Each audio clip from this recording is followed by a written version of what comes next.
लाए ना से झारा तलो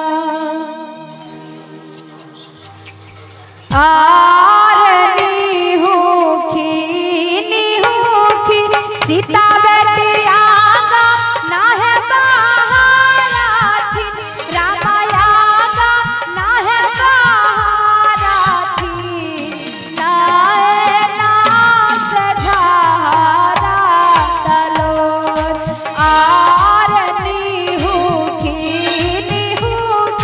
सीता बेटी आगा ना है बहारा थी रामाया ना है बहारा थी लाए ना से झारा तलोर।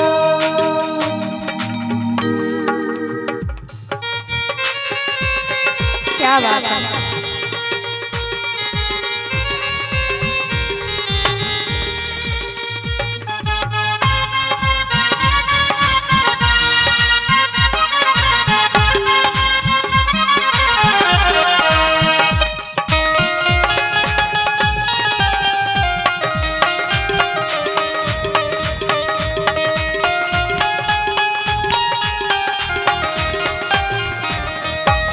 और देखियो जो बेटी काने छे तो माँ घर से बाहर हो छथिन और माँ की पूछे छथिन से सुनियो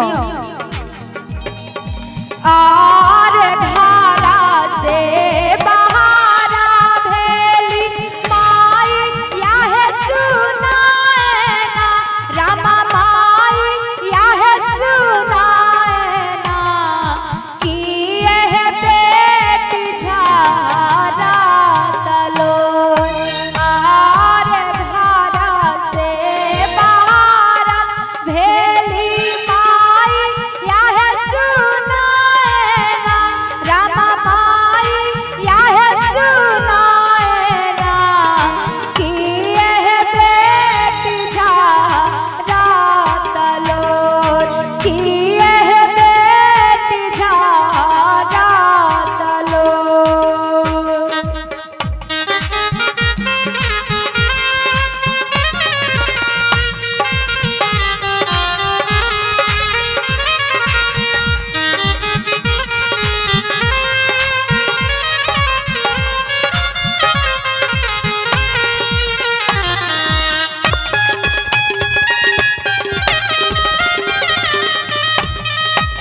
बहुत सुंदर नाम नंदन यादव जी सुगन से 101 टका के नाम बहुत धन्यवाद बहुत बहुत धन्यवाद।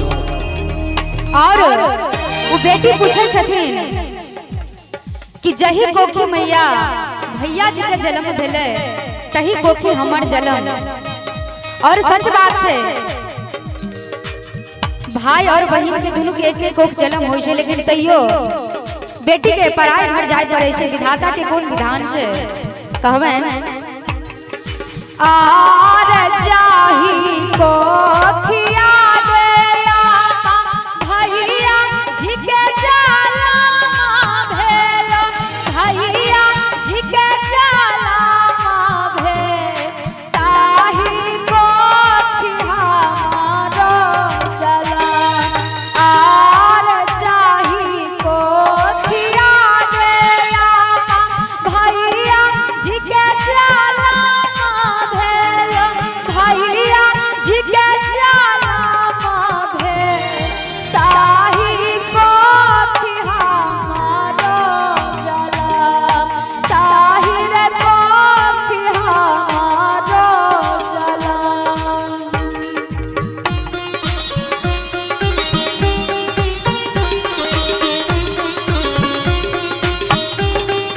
बहुत सुंदर।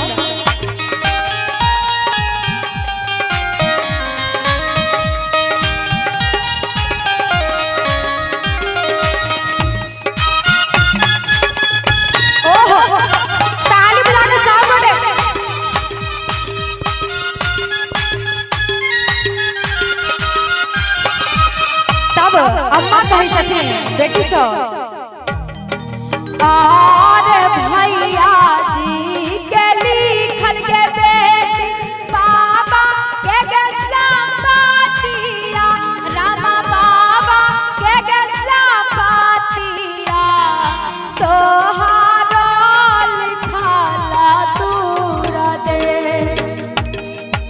माँ कहे छथिन जय कोक त बेटा के जन्म होइ छै वह कोक बेटी के, लेकिन तैयो बेटी के दुर्देश किया लिखल रहे छै। कहे छथिन आरे चाही कोठी